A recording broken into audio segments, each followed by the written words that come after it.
Saudações, gente! Aqui quem fala é o Carlos Alencar.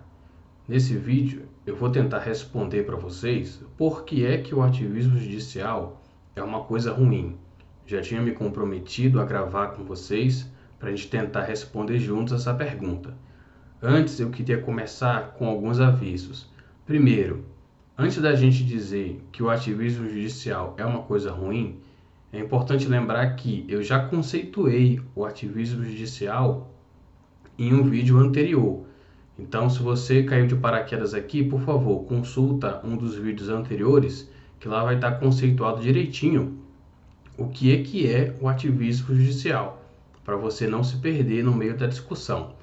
Segundo, a gente ainda continua precisando de ajuda para a gente derrubar o relatório do deputado Pompeu de Matos na discussão do PL 4754 de 2016. Por favor, a gente continua precisando da ajuda de vocês. Entrem em contato com os deputados da Comissão de Constituição e Justiça da Câmara dos Deputados e nos ajudem a mostrar para eles por que é que o projeto, ainda que tenha sido rejeitado, não pode ser tido como inconstitucional. Uma outra coisa, eu não vou trazer aqui todas as objeções possíveis ao ativismo judicial, porque são muitas, um número muito grande delas.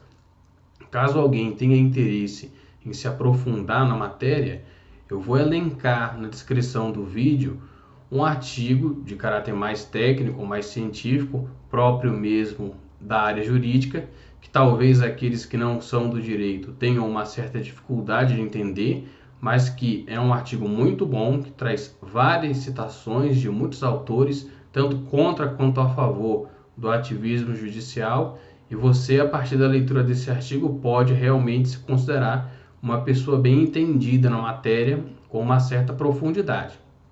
Mas o nosso objetivo aqui não é esse.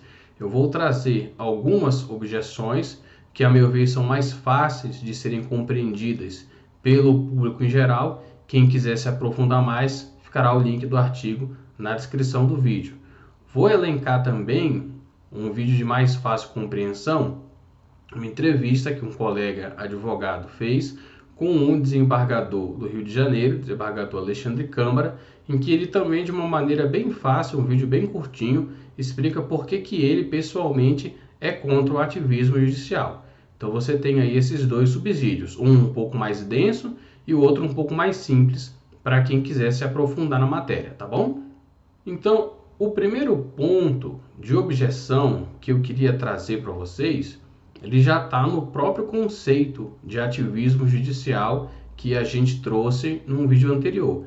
O ativismo judicial é, entre os conceitos possíveis, uma intromissão do Poder Judiciário na competência de atuação dos demais poderes, do Executivo e do Legislativo. Então é óbvio que, quando eu estou falando de uma intromissão de um poder na área de atuação dos outros, de cara você já percebe que tem uma coisa errada, porque você está desequilibrando a tripartição de poderes que é adotada pelas democracias modernas no mundo afora. A gente sabe que o poder do Estado ele foi dividido em 3 ramos, digamos assim, para a gente poder compreender com mais facilidade. Você tem o poder executivo, o legislativo e o judiciário. E o equilíbrio de qualquer democracia depende que nenhum desses poderes se agigante para cima dos outros. E no ativismo judicial é exatamente isso que acontece, porque o poder judiciário começa a exercer funções que são próprias dos demais poderes, começa a se agigantar para cima dos outros poderes da República e eles não têm como impedir essa atuação do Poder Judiciário, principalmente na legislação brasileira. Uma das razões pelas quais nós estamos lutando pela aprovação do PL 454 de 2016 é justamente para que, pelo menos, o Poder Legislativo tenha como, de alguma maneira, se defender quando o Poder Judiciário invadir a sua esfera de competência. Porque atualmente não existe nenhum mecanismo, nem da parte do Poder Legislativo, nem da parte do Poder Executivo, para se defender quando o Poder Judiciário, por N razões, queira ingressar na esfera de competência desses poderes. Um outro aspecto é que quando o Poder Judiciário começa a ter essa postura mais ativista, ele começa a decidir sobre temas que já não são propriamente jurídicos, mas são temas políticos. E aí você começa a deslocar as decisões políticas que deviam ser tomadas na arena propriamente política do país, que é o Congresso Nacional, é a cadeira do presidente. Isso vai começando a sair do Congresso, sair da presidência e se deslocando cada vez mais para o Supremo Tribunal Federal. E aí a gente tem um grave problema de quê? De legitimidade e de representatividade. Por quê? A Constituição, por exemplo, não previu que quem tivesse que decidir as hipóteses do aborto fosse o Poder Judiciário. Quem decide isso é o Congresso Nacional, que é lá que as pessoas elegem os seus representantes para discutirem as pautas jurídicas, as pautas políticas e também as pautas morais dentro de uma sociedade democrática. Então, quando você tira essa decisão do Congresso Nacional e coloca ela nas mãos do Supremo Tribunal Federal, você está deixando que pessoas que não foram eleitas para isso tomem uma decisão que não compete a elas. Elas não foram eleitas para julgar desse tipo de matéria. E aí você tem um problema de representatividade também. Por quê? O Congresso Nacional, para o bem ou para o mal, ele é o espelho da sociedade brasileira. Então, todo mundo tem a chance de votar em quem quiser, para deputado federal, para deputado estadual, para senador da República, para vereador, etc. Com presidente, governador, prefeito é a mesma coisa. Agora, quem é que vota para juiz? Não existe eleição. Um outro problema, e esse nem tanto derivado do ativismo judicial, mas da maneira como se tem compreendido o direito de uns tempos para cá, é que você vai deixando de decidir as questões jurídicas baseadas em regras e começa a decidir baseado em princípios. Qual que é a diferença de uma regra para um princípio? Entre outras, é que uma regra ela tem um conteúdo muito mais preciso, muito mais identificável, muito mais objetivo. Geralmente um princípio ele é uma norma de caráter muito mais aberto.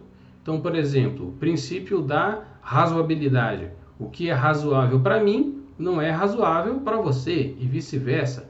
É diferente, por exemplo, de uma regra de trânsito. Velocidade máxima na avenida 60 km por hora. Pronto, isso não tem discussão. Você está passando na avenida a 59 km por hora, você não leva multa. Você passou a 61 km por hora, aí você leva multa.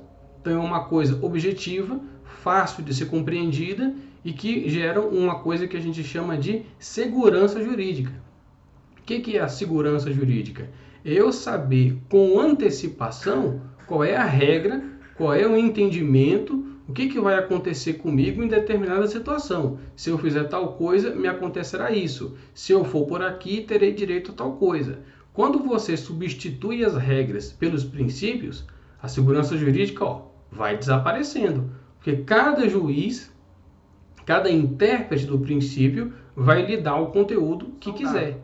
E a gente viu o Supremo Tribunal fazer isso várias vezes nos últimos anos. Basta você ver o que ficou entendido com a prisão em segunda instância, que uma hora podia e depois não podia mais. Então, claramente você vê que não é uma decisão motivada por aspectos jurídicos, é uma decisão motivada por aspectos políticos. Então, muda o sabor da política nacional, muda o entendimento do Supremo Tribunal Federal. Então, é óbvio que isso é uma coisa que não pode prevalecer numa democracia saudável.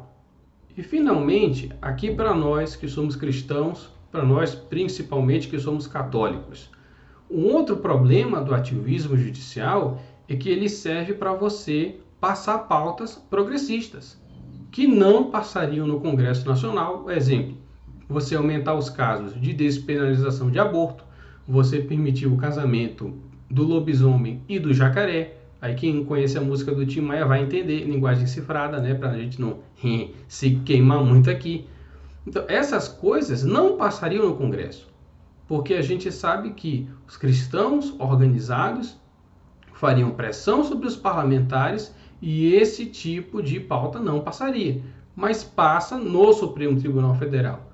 Porque, nas palavras do ministro Luiz Fux, ele disse certa vez que, uma vez empossados, os ministros do Supremo Tribunal Federal não devem satisfação a mais ninguém. Então, o medo de um deputado, de um senador não se reeleger é um poderosíssimo mecanismo de controle popular da atuação do parlamento. Ainda que o ministro do Supremo Tribunal Federal não tenha essa preocupação. Se ele simplesmente julgasse de acordo com a lei, não teria problema algum. Mas quando ele começa a tomar decisões políticas, como a gente já viu aqui, isso é perigosíssimo, porque eles passam a dirigir, de certa forma, os rumos da nação e a população, ainda que não concorde, ainda que pense diferente, ainda que tenha outros valores, e num caso como o Brasil, onde a gente ainda tem uma população majoritariamente cristã, majoritariamente contra o aborto, majoritariamente contra uma série de outras coisas, você fica de mãos atadas, porque os ministros fazem e acontecem e a população fica sem ter mecanismos efetivos de controle sobre os seus julgadores. Ô Carlos, mas então você está dizendo que se o Supremo Tribunal Federal então legislasse não contra os cristãos, mas a favor, estaria tudo bem? Não estaria tudo bem. O problema não é só esse. Isso aí é a aplicação concreta do problema do ativismo judicial. Mas seria um problema ainda que eles julgassem, digamos assim, favoráveis a nós. Porque o problema não é só, eles me contrariam, então eles estão errados. Eles estão do meu lado, então eles estão certos. Não é isso. Não é um argumento simplesmente de moral ou um argumento só de alinhamento ou não em matéria de fé. A gente já viu aqui que o ativismo judicial ele interfere no próprio funcionamento normal de uma democracia. Ele não permite que o sistema jurídico reflita de fato o consenso das populações daquele país. Você fica refém da ideologia dos ministros da Suprema Corte, seja ela qual for. Então eu peço que, se você tiver convencido do nosso ponto de vista aqui nesse vídeo, que você compartilhe esse material com mais pessoas, que você nos ajude entrando em contato com os deputados da CCJ, principalmente aqueles que são do seu estado, e pedindo com todo respeito, com toda a educação, sem xingar ninguém, mas também sem abrir mão da tua posição, que o relatório do deputado Pompeu de Matos seja rejeitado, para que no futuro a gente possa novamente levar essa discussão para a Comissão de Constituição e Justiça, na esperança, fé em Deus, de ter um resultado diferente. Então, muito obrigado a você. Eu sou Carlos Alencar. Louvado seja o coração de Jesus, para sempre no coração de Maria.